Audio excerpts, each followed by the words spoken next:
The last cool air of winter collides with the warm, moist air of spring, high above the central United States. Then, suddenly, terror. Smashing and twisting its way across the land with winds in excess of 200 miles per hour, a tornado strikes.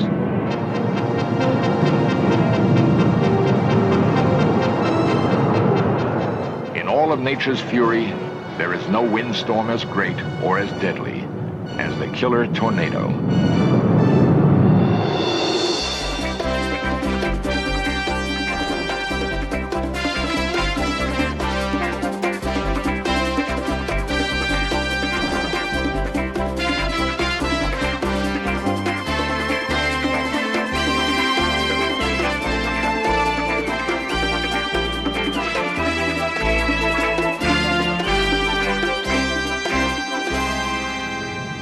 Each year they return, eclipsing the warmth of spring with the cold shadow of death.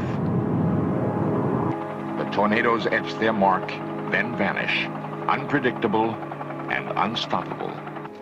Aided by advanced technologies, researchers and scientists probe the mysteries of the greatest of all storms, the tornado.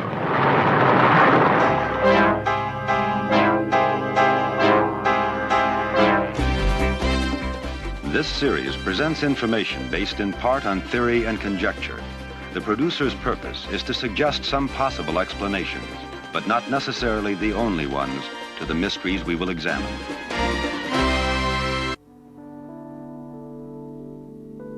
Below the spring clouds of the Midwest, there's a richness of life.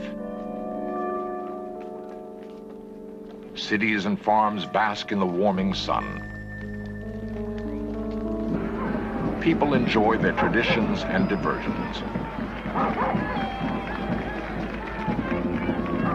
But always present is a particular fear.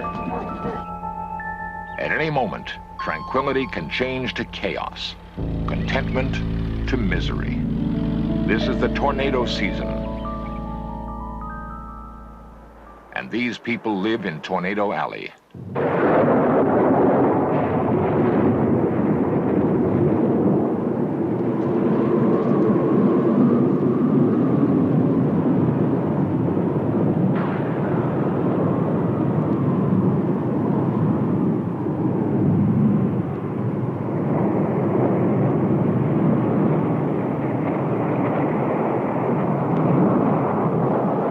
Statistics say that a city within a tornado area will be hit only once in every 250 years.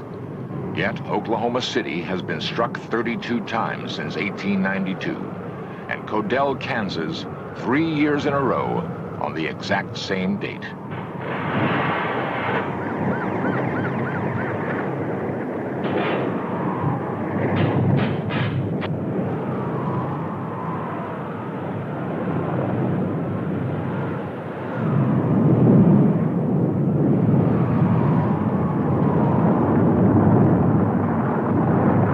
In 1974, 148 tornadoes killed 300 people and injured 6,000 more across 13 states, all in the same day. Damage totaled $600 million.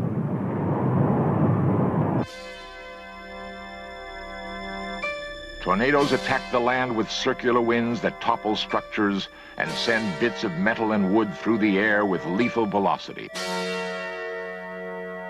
It is not unusual for steel to be pierced by a fragment of wood or victims to vanish forever. The force within a tornado is equal to all the energy in the United States running full power for 5 minutes. Survivors of a recent tornado in Holton, Kansas, comment on their experience with the twister. Everybody respects them, I believe. I know I sure do. You just never can tell what they will do and where they will hit. I know these tornadoes here, they hit, and they bounce up, and they come back down just like rubber balls. You just know where they're going to hit next. I think pretty much that they clear them, but yet they keep an eye on them. If the tornado's coming, a lot of them can see it 4 or 5 miles away, and they will keep an eye on it instead of going to the basement where they should go. The worst disaster we had here was in the trailer, a mobile home, and there was 4 people in it when the tornado hit it, and apparently they were not warned. The trailer, it set right up yonder, and as you can see, it was carried down here, and the frame sets over here, and it just looked like it picked it up and blew it up. They found a woman and a little girl approximately around a quarter of a mile from the scene. The father of the little girl, he died long in the night that same evening. To millions of people, tornadoes are a frighteningly real part of everyday life. Each year, the United States suffers damage in the millions. The value of the lives lost is, of course, incalculable. The tornado is the fiercest of all storms. Unlike the hurricane, it can unleash its fury with virtually no warning, bursting forth from the storm in an instant to ravage the earth for seconds or as long as 3 hours. Hoping to increase the crucial warning time the public needs to avoid tragedy, a counteroffensive is being waged by a dedicated group of men and women who are probing this mysterious and lethal phenomenon. Well, what I've prepared here is a sketch of an actual thunderstorm. It's a vertical cross-section, and the red arrows here indicate the major updraft within the storm, and the blue indicates the downdraft. Men such as Dr. Ernest Agee and his associates at Purdue University hope to answer the most basic question of all. What makes a tornado behave the way it does? Utilizing a tornado simulator, they seek clues to the cause of the devastating winds that form the tornado funnel.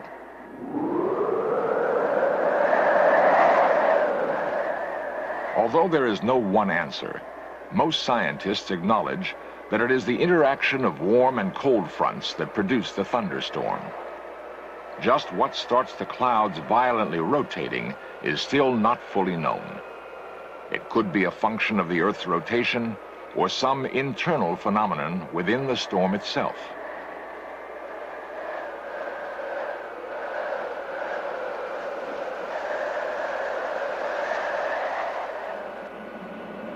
Observing the effects of a simulated tornado on this model city provides graphic evidence of the power of the wind and its vacuum effect on buildings.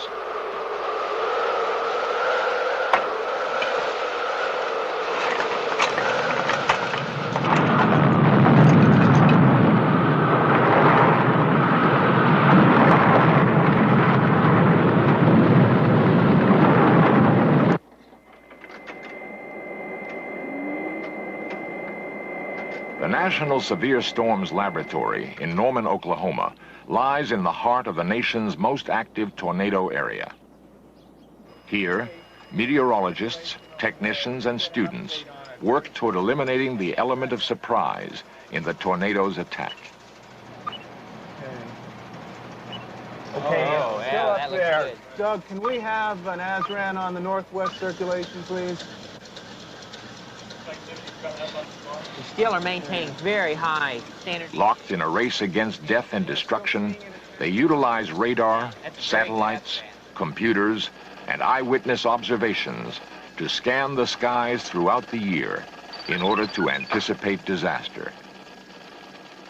By analyzing and interpreting data, they attempt to provide the crucial lead time that spells the difference between early warning and tragedy.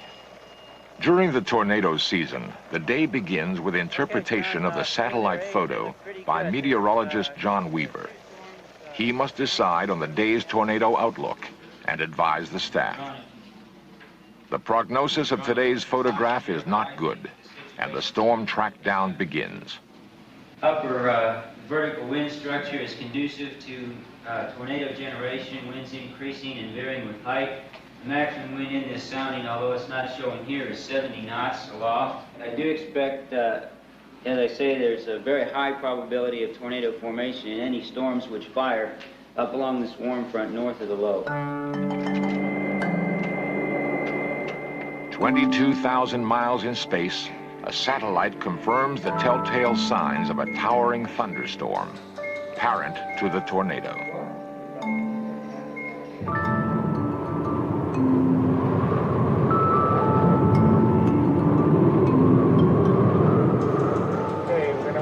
circulation up here. It's updating now. In a darkened room, a handful of men track and predict the storm, hoping to outguess its deadly intention.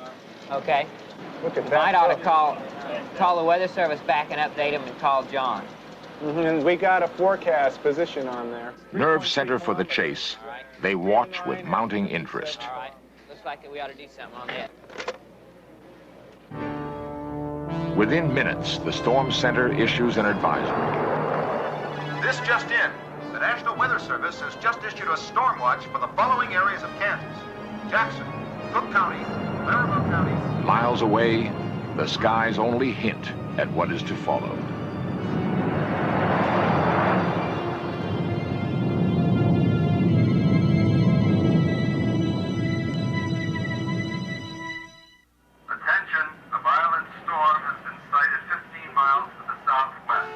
With the storm's approach, citizens are warned to take cover, possibly for their lives. This area is under a tornado alert.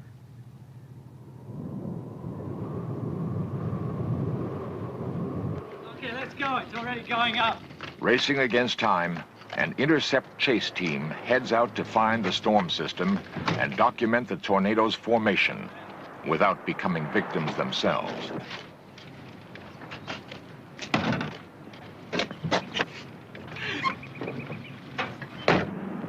Must be the harvest season again. Led by meteorologist Bob Davies Jones, students Kelvin Drogemeyer and Ken Carson spend their summer vacation heading straight toward danger. But adventure is not what spurs them on. It is knowing that they are part of a coordinated effort to save lives. We got two main missions. One is to get to within close range of tornadoes and get a close-range debris movie. We hope to be able to analyze the movie for trackable debris and get tornado wind speeds from such an analysis. Our other mission is to verify tornado signatures which are seen on the Doppler radar. Okay, John, we'll take the LG exit and head west. We're scrambling the jet to cover it.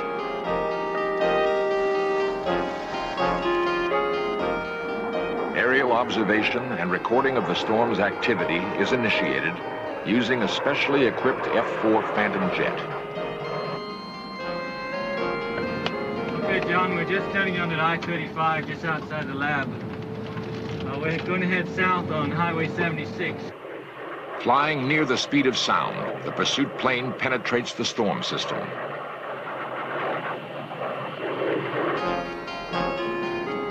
Time lapse started at 1200 CST. Setting up near the storm's edge, the chase team focuses on the most promising area for tornado formation. Developments.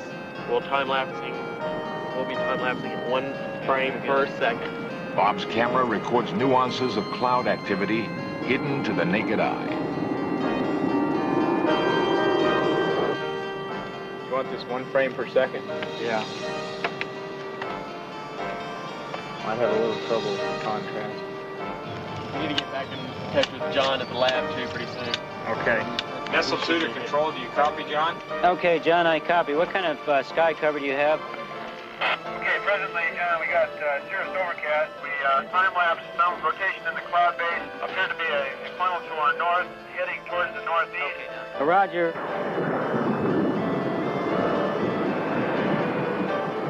Just been up on the observation deck, and there's a big new set of towers building into the southwest side of that El Reno. Okay, thank you, Brad. OU1, do you copy? Okay, controllers, OU1, go ahead. John, we've got some towers that are growing pretty explosively to the northwest here. We're beginning to paint an echo on the scope, and I wondered if you could go up and take a look at those storms. We're looking to the northwest. We have an extensive rain-free base. The towers are rapidly building. A little bit hazy, and we're having difficulty trying to see some of the features, but we are approaching and should give a better indication later on. Okay, Roger, stand by, John. I'm going to see what Doppler has on that. Okay, Don, we got some good cyclonics here at mid-levels, 5 kilometers high. Coordinates are 297 at 58 kilometers. Okay, thanks, Larry. You see that, Mike? Yeah, Don. John, we've got some cyclonic shear, 297 degrees, 58 kilometers. And if you have a new satellite picture, we'd like to see that, too. All right, thank you. Interpreting local cloud patterns, the chase team narrows in on the storm. For the experts, there's no doubt now. A tornado is forming. As information comes in, the worst seems imminent. Okay, John, what do you see? Okay, presently, John, the towers are growing very rapidly. It appears to be rotating quite dramatically. The appearance from here, John, looks like a rotating atomic bomb.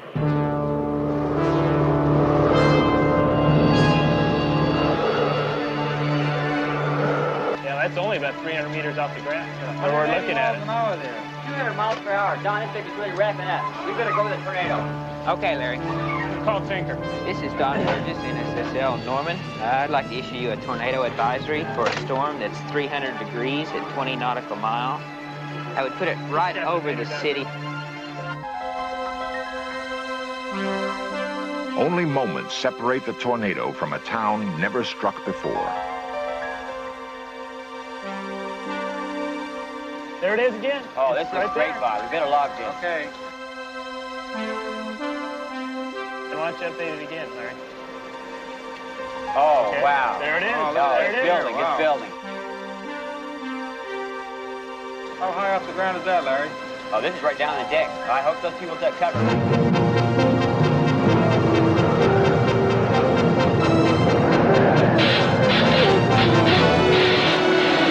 Chase Control, this is OU1. Go ahead, OU1. Roger, John, we have debris, a tornado on the ground just to our southwest.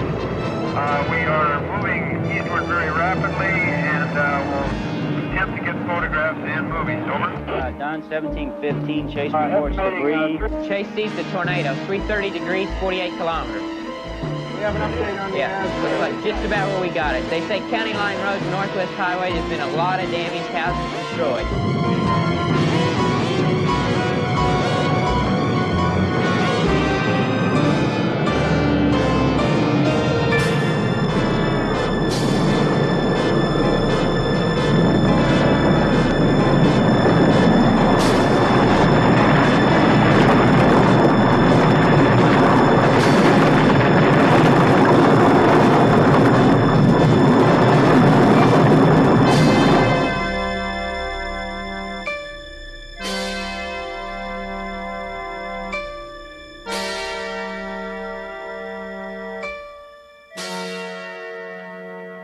For some, being lucky means the storm missed them.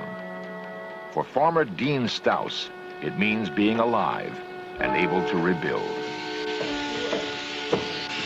Yeah, we lost cows and calves and sows and some pigs, and I've still got some sows missing, haven't come back. And, but there could have been a lot more killed than what actually was for all the debris and tin. There was a lot of tin flying around, and just like here, there was 41 fat cattle ready to be shipped Thursday, and this was Friday, the next afternoon, and we found every one of them, and no broken legs or anything like that. And I don't know how they got out of it. You can just see that stuff just pounded right in the ground, and they got away. Dean's wife, Karen, was alone in the cellar with her infant when the tornado struck. I could hear things breaking, but I had no conception of the wind or anything because I was singing lullabies as I was feeding my son his food. And I didn't know the roof was off or the windows were out until I opened the door to the basement and could see the sky. And usually there's 2 flights of stairs going up to the attic, and they weren't there. Until now, you know, you haven't been actually in contact. We helped back in, when there was tornadoes south of here in Topeka and Meriden area, Silver Lake, when I was these boys' size. And, you know, I just never was personally involved, of course. But I am now. I guess it frustrates me so much that people are primarily concerned with the house, and the house can be rebuilt with income, but if we don't get the farm going, we don't have any income. But had it not been for advance warning, Karen Stouse and her baby might have been added to this year's list of fatalities.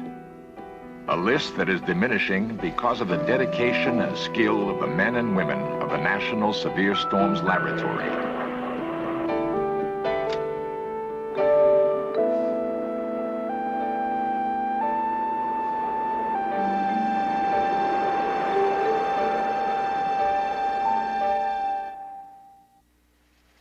It has been estimated that at any given moment, there are 1,800 thunderstorms in the atmosphere above us, each of which could produce a devastating tornado.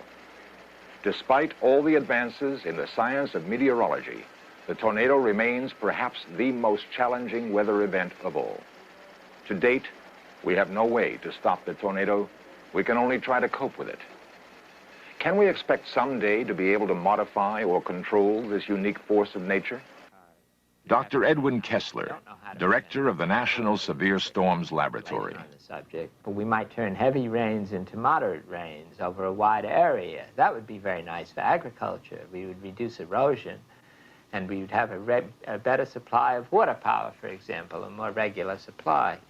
But I'd like to emphasize that this is really very speculative at this time, and I would offer a comment that because of the really astonishing advances of the recent decades in areas of science and technology, particularly in America, we've tended to look to science and technology for the answer to many problems for which science and technology are not well suited. The best thing that we can do about the tornado is to be intelligent about it. Heed the warnings, observe the clouds, so that you guide yourself intelligently in this marvelous atmosphere that God has provided for us.